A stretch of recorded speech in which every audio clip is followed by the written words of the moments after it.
I'm gonna lie for a moment. Why don't you stop recording and we'll start once we go. Reminder. Thanks, Thomas. That was a really interesting tool. I'll try to keep it short and sweet so that we can get to the main stuff for today. But just a quick reminder, quarter three ends March 31st. Submit your CFRs and program reports and gems, and send Thomas and Aaron a courtesy copy. Exactly 1 month ago, or at least close to 1 month ago, I said that we would have the continuing solicitation out within a day or two. It's a month later, and obviously it hasn't gone out yet. So that's because there's been some sort of a bug in GEMS, and this is more like, you know, the procurement people, our grant administrator deals with all this stuff, but apparently there's been some bug. I don't know all the details, but that's helped things up a lot. I just got communication right before the meeting that that bug has been fixed, or at least they found a path around it. And so I'm hoping that maybe by the end of the week or early next week, it can be sent out. And like I said last month, I will definitely send an email out to everyone and let you know. Although the people who are listed as anyone who's listed in GEMS from your organization should get an automated as well. But I'll make sure to let you know. It was going to be for 45 days. I think we may have to shave that down to 40, but that should still give you plenty of time, considering it's not a whole new application. It's just a new budget for the next fiscal year, and then any sort of changes to the scope that you might need to make. So I'll let you know, and feel free to just give me a call or shoot me an email if you have any questions once you see it out. Thanks. Thank you, Michael. All right, quarterly data summary. So this is one of the things that we utilize all your data reports, why we ask for Aaron and I to be CC'd on your quarterly reports, because this helps us be able to track progress of the grantees in terms of numbers. You will see that there are a couple stars there. Is because we are still working with a grantee on clearing up some data, or missing a grantee data set for us. We do not, as the network, as the TA provider, don't have access to GEMS to be able to view your reports. That's why we ask for that courtesy copy. But this really allows us to look to see how folks are doing in terms of engaging as students, and also be able to track those reports. What we are excited to see is we are making some real great progress. Several of the grantees had some boomer numbers for quarter two. Congratulations. We know a lot of you, quarter three is growing too. And we typically expect to see that. Is where quarter one, we know for many of you, because it's July, August, September, that's the start. Excuse me, the start of your programming time, that you may not be fully up and swing, but we love seeing these robust numbers. In particular, absolutely love seeing the increase in number of students who are attending 15 days or more. Again, that target of 15 days or more per quarter is really looking at how do we even ensure that kids are attending frequent enough to really have the full benefits of your program. When we look at it compared to the previous ones, we're seeing pretty steady growth in terms of the number of kids that are coming 15 or more days. We're really great to see that. We're seeing solid duplicate numbers as well. So kudos to the group for being able to really increase that. As a reminder, because I heard Barbara also talking about she is doing her family event that the students are planning there. We want to make sure that we're capturing those adult family members as well when they're attending those type of special events or programs pieces as well. But in general, you know, glad to see the numbers are really kind of on the upward trajectory. This is something that we are kind of continually watching and monitoring. So kudos to you all for that high level engagement. And this is where we would expect to see things right now as well, because we know for many of you, you were brand new to PYDAP last year. So you were in your kind of building phase. I think of in particular Sitka Youth Advocates, Optin Kayana, you are really in your kind of starting phase mode of your programming. So it's great seeing your numbers steadily increasing as well. So any questions before we leave our quick data summary here?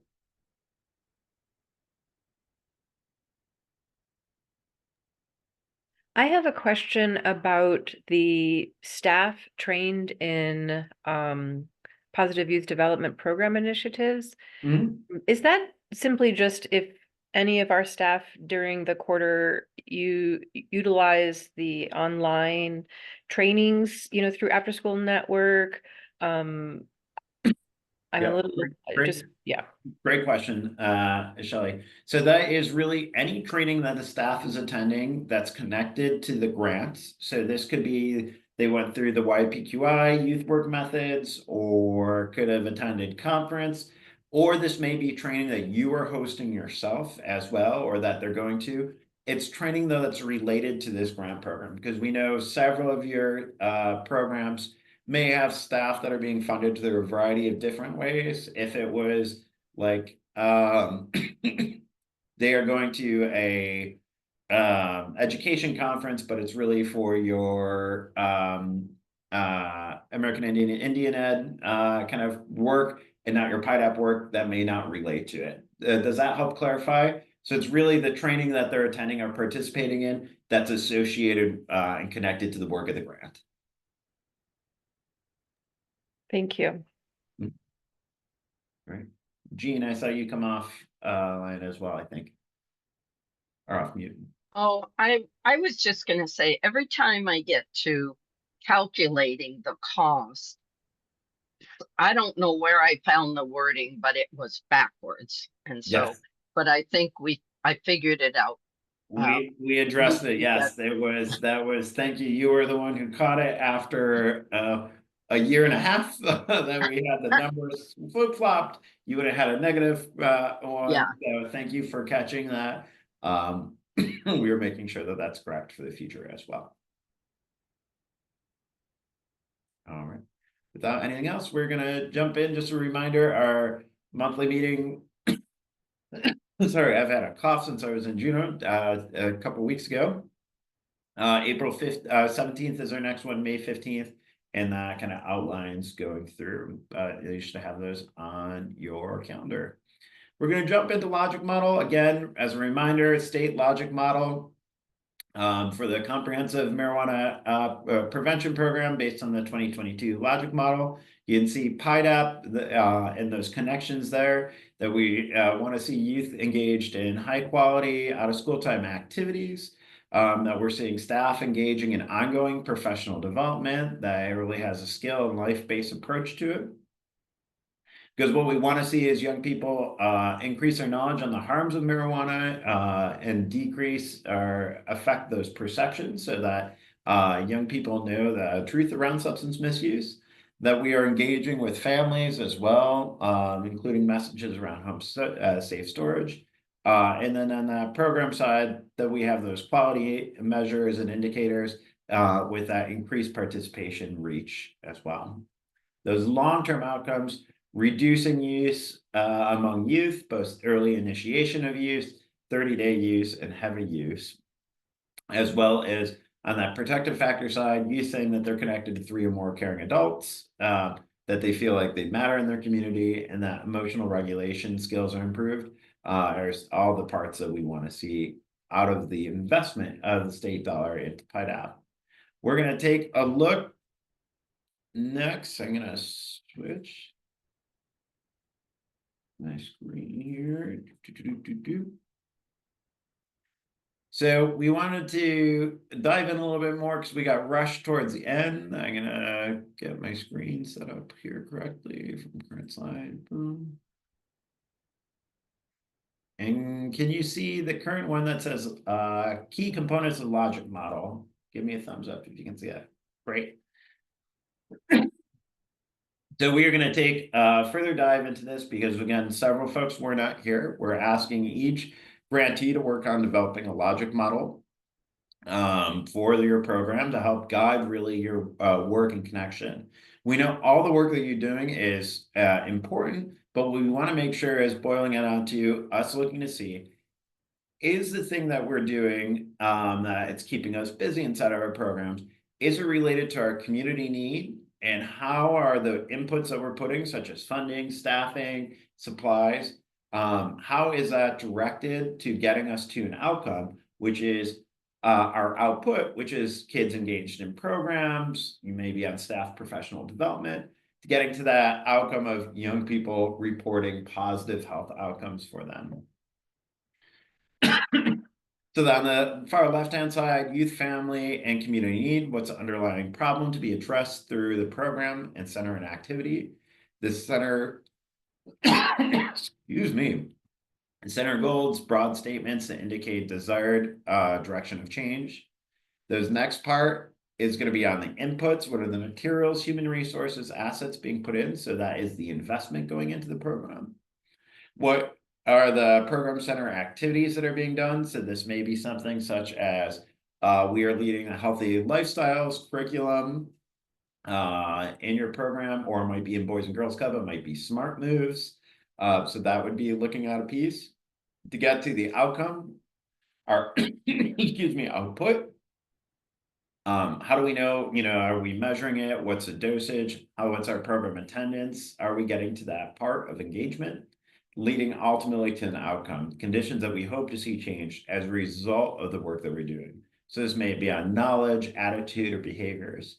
So Tyler has some really great outcome measures that he uses in his programs around youth, saying that they feel like they matter in their community, because that was his community concern, was that teens were reporting the Matsu, that it didn't feel like they mattered in the Matsu, or that they weren't connected to other adults and community members.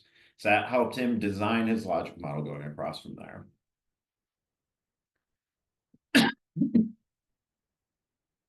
So diving into this a little bit more, the part that we are looking at here is, again, community concern. If this was mine around an academic piece, it may be around families are struggling to understand how to help students with homework. My program goal might be around increasing family engagement.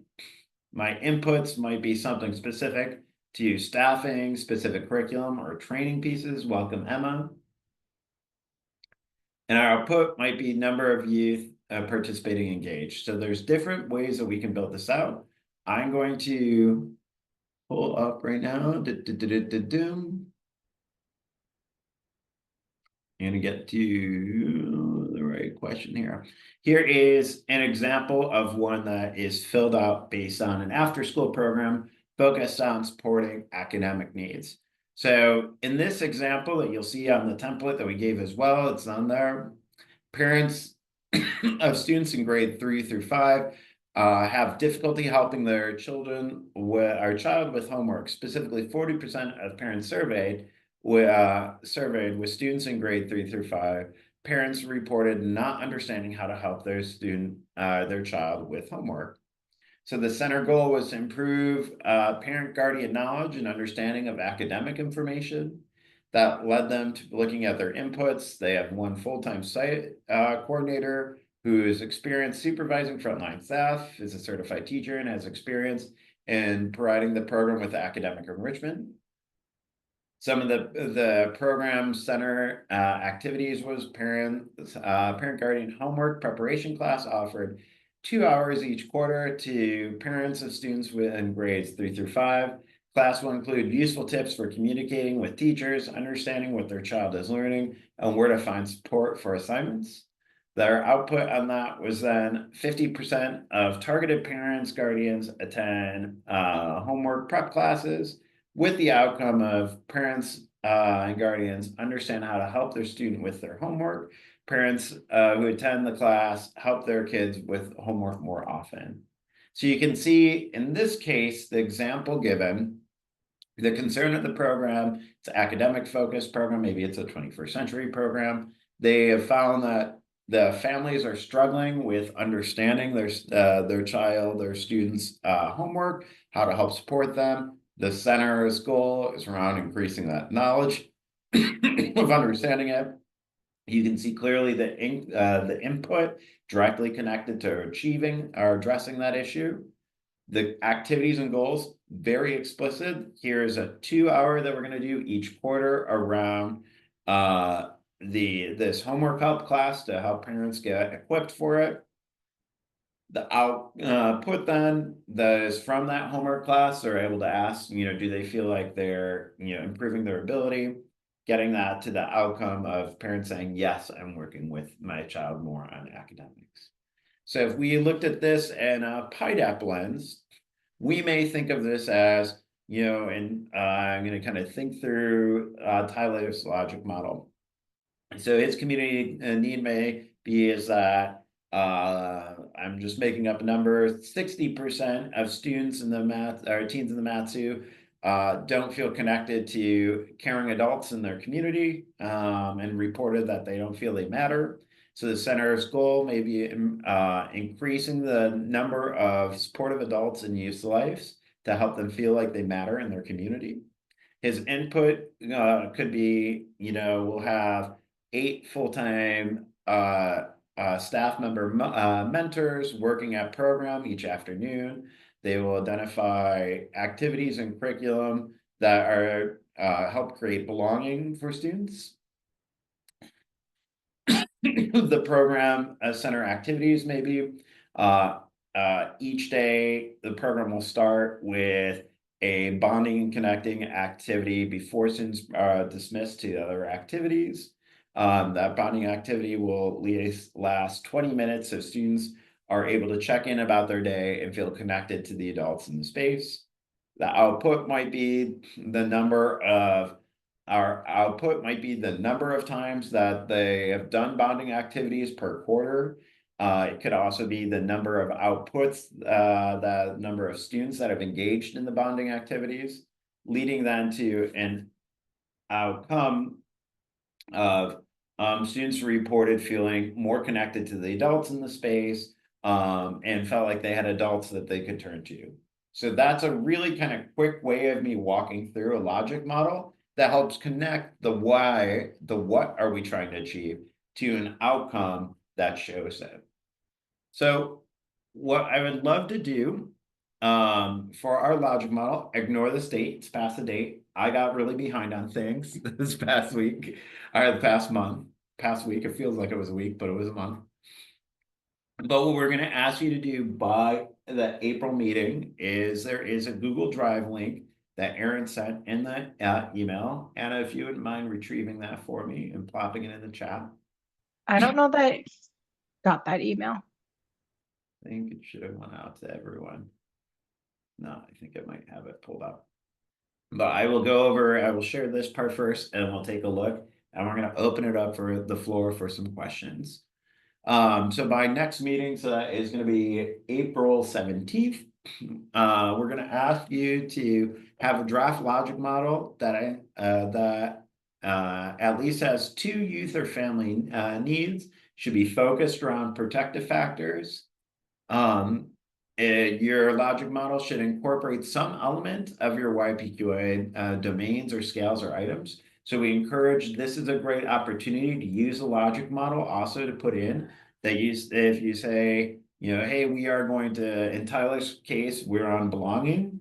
If it was where he went with it, he may put in that as an activity in his activity part. Staff will be trained on how to build community and program. And then his output might be the number of staff trained in that. And then at the end, the outcome for him might be the number of staff will report they are more confident on building connections with their students. So that's a way that he's wrapping in his YPQA domain into the logic model. Some of you may just have that built as a whole separate item inside because we know some of you are working still on growing your capacity. Optin Kayana, that might be what you're choosing to do, is maybe because you're in a new space still, really looking at how you're integrating them. Should include at least one of the performance measures from the quarterly report. Those performance measures are things such as the number of unduplicated or duplicated youth attending, number of adults engaged in program, number of staff trained. That's one of those type of performance measures we can put in there that should show up in your logic model. And ideally, we want to see a reflection of that outcome or curriculum that you're using to help drive youth to building protective factors to reduce substance misuse. So these are the kind of general parameters around it. We're going to be looking for those pieces in between. What we are going to open up to is from now until April 17th. We will be available. You can contact us to schedule a time. Schedule a time to be able to meet with us to go over your logic model and work with it. We are asking by April to have a draft submitted through Google. If you can't access Google, just email it to us. What we will be doing then in our April call is we're going to be breaking up in small groups. So each of the staff members, Anna and myself, and I think Erin is back next month. We'll have a breakout room where we'll get a chance to meet with small groups of you, and then we'll do some coaching support from each other. We'll walk through your logic model with another grantee, share about what it is, get some feedback on that as well. So for us then to kind of finalize it, and you'll be ready then to submit in May. Any questions on the timeline or the approach that we're going to be going with? Yes. Yeah, go ahead, Gail. Can you expand on that last bullet, outcome-based curriculum? Are you looking for a number there or? So this should include what are you doing per the PYDAP RFP that everyone submitted for. You were to identify an outcome-based curriculum that is targeted towards reducing substance misuse and supporting the growth of protective factors. So I believe, Gal, I think you are using Smart Moves now for Boys and Girls Club. Shelley, I think you're using Bright Waves, I want to say. Is that correct? So several of you already have that identified. If you don't have a curriculum identified at this point, you should be scheduling time to meet with us, connect. We still have healthy lifestyles, which can be utilized of it, but we want to see a curriculum that is connected to, again, reducing substance misuse and increasing protective factors. So you want the curriculum named, not necessarily results from numbers, just the naming of the curriculum? It should appear somewhere in your logic model. I would say that ideally in the logic model, if that would be listed under one of your activities that you're doing, it may be that right now, it may just be, so Gail, say if out of your, I think you have 7 PYDAP sites, is that right? 8. 8 PYDAP sites. Say if right now, it may be in your logic model that it says, we are going to increase staff understanding and competency around building protective factors through the Smart Moves curriculum. Your activity, your input might be that they are engaging in training, that they are receiving the curriculum. The kind of intervention piece is that by the end of this fiscal year, all staff are trained, all sites are trained on it. Your output might be the number of staff trained in Smart Moves. And then the outcome might be the number of staff that feel confident on being able to engage youth in Smart Moves curriculum. So some, it may be building out that capacity piece around administering the curriculum. Others, the curriculum might be that part already embedded to say, our activity to reduce substance misuse, youth are unaware of the harms of marijuana. The activity that each quarter we're going to deliver, or once a year, we're going to deliver healthy lifestyles curriculum. This is going to be the number of youth that engage in healthy lifestyle curriculum is what we're going to measure for our output. Our outcome, the number of youth that report increased understanding of the harms of marijuana use. So it could also look in that direction as well. Does that help?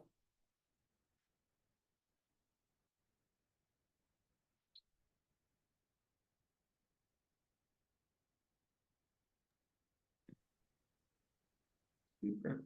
What I'm going to do right now, I'm going to escape my window right here. I hear someone, Jean. Yes. Oh, I just went there and I didn't find the template. I'm going to give everyone it right now. Okay, thanks. I would say, Jean, if you scroll all the way down, it's not in a folder. It's all the way down on the bottom.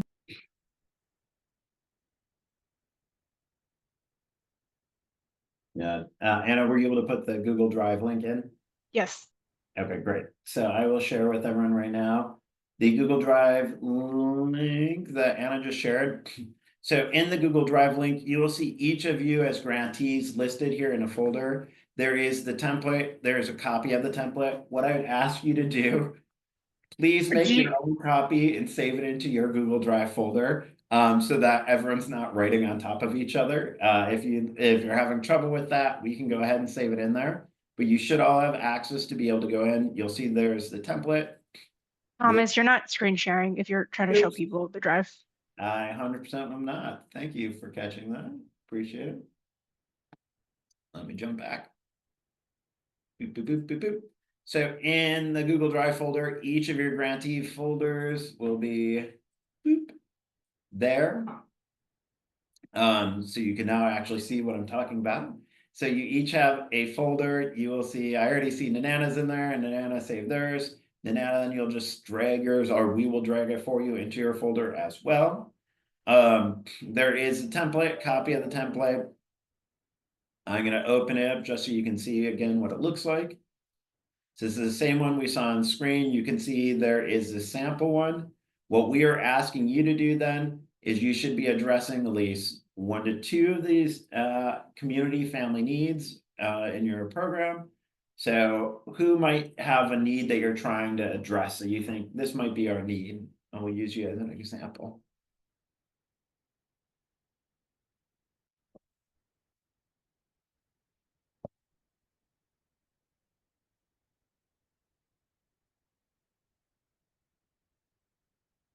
Maybe ask Shelley, what is one of the community needs you're trying to address? And community means this could be youth needs, this could be the communities you're serving. What's one of the needs that you're trying to address through your PYDAP Project Grad project?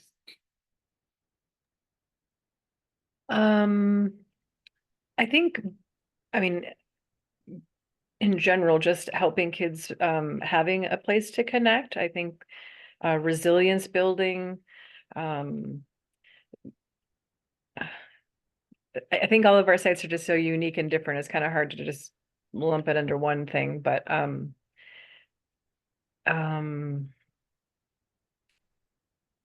what I will share with it, because many of you are in multiple sites, there's several different ways to do this. What we don't want is we don't want this process to feel burdensome. What we want is this process to help and guide to make sure, again, is when we're deciding, when we're looking at our budget or things, are we putting in things that are getting us to the outcome that we want?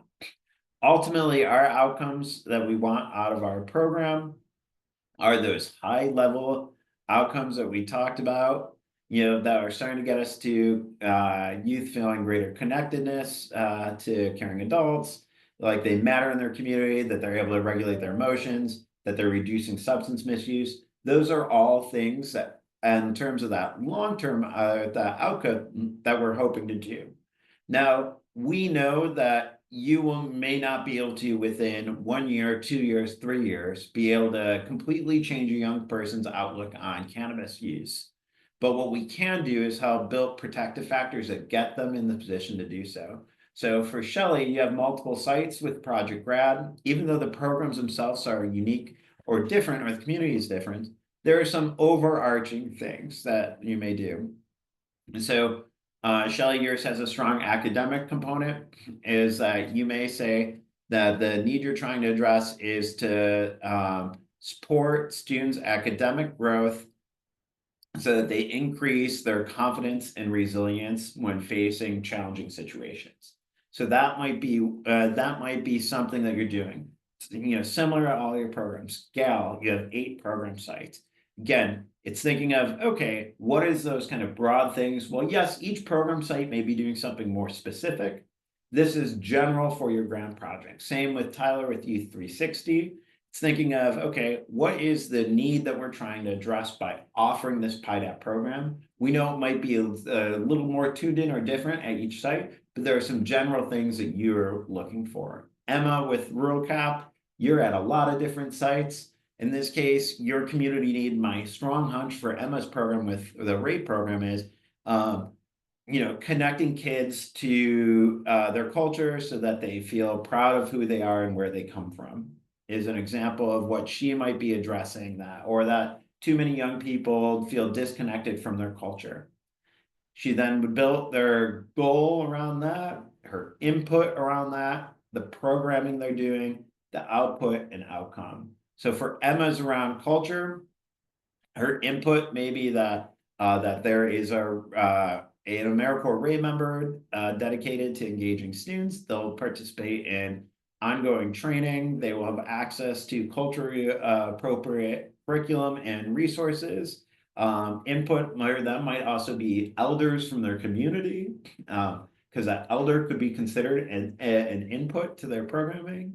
Their activities, it may be that every AmeriCorps member will offer two 30-minute cultural activities once a week or twice a week for the entirety of the school year. To get to the output as a number of students, it might be that 50% of the students are feeling more connected to elders in their community. Outcome, they have a greater understanding of their culture and feel more connected to their community. So that might be how Emma breaks her out, even though she has multiple, I think they have like 10 sites or so. That's a way that you can do a shared measure going across, and it helps build that logic around what you're doing. What other questions do we have around the logic models?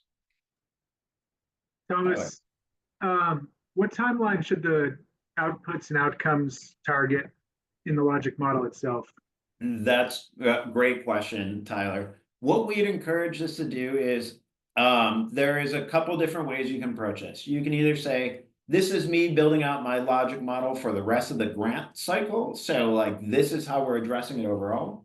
Or I'd encourage you really thinking of it over this next year. So thinking of using this also to help guide your planning for your continuation grant that you're going to be submitting momentarily, hopefully, to be able to look to see, great, how is what I'm putting in my continuation grant, how is that showing up here?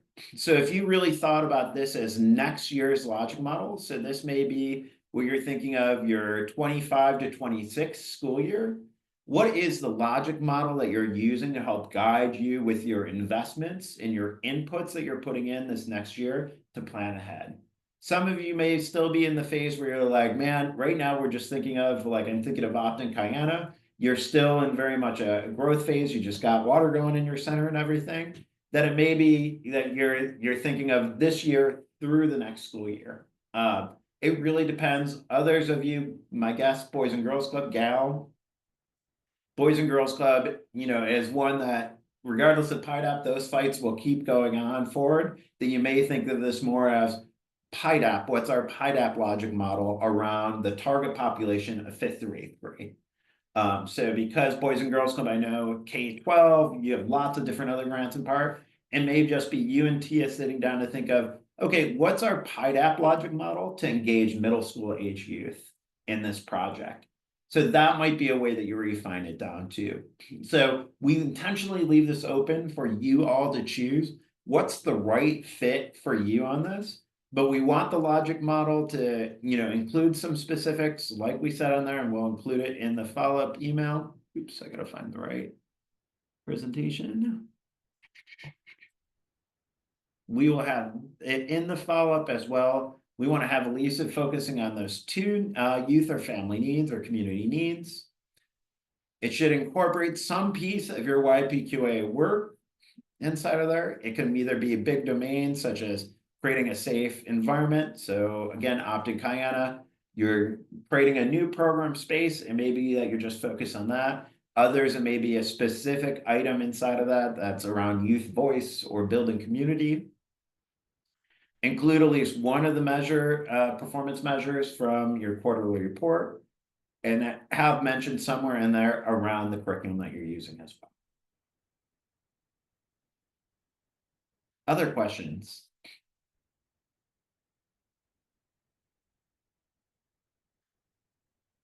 All right, the last thing I will say is we are here to help you. We don't want this to feel challenging or overly burdensome. If you find yourself that you are spending an excessive amount of time in logic model land, please, please, please reach out to us, because we don't want this to be overly burdensome. Jean, I see, is this for all ages we serve, specifically 10 through 14? Again, what we're encouraging is this is your PYDAP logic model. So this should always be focused around that PYDAP goals around the target population. We know most of you are all serving kids that are younger and older than the target population, but we should be able to see this is a PYDAP logic model as well that has some focus around that target population. Now, in Tyler's case, Youth 360, his high school and middle schoolers are mixed in the program.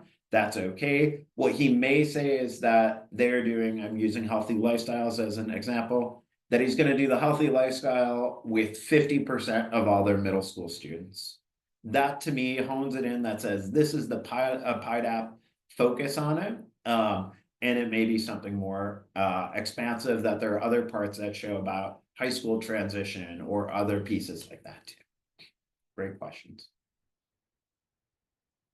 I'm going to ask folks to put in the chat. Actually, we're not going to do, we're going to do a quick round the room. Give me a 1, feeling I'm like, oh man, I am lost. A 3, I'm feeling good, but I need some time. 5, meaning I'm feeling pretty great and feel like I can start working on my logic model. You can put in the chat that I'm seeing a 3 from Shelly, 3 from Tina, 3. I'm seeing some 5s here from Jean and Emma.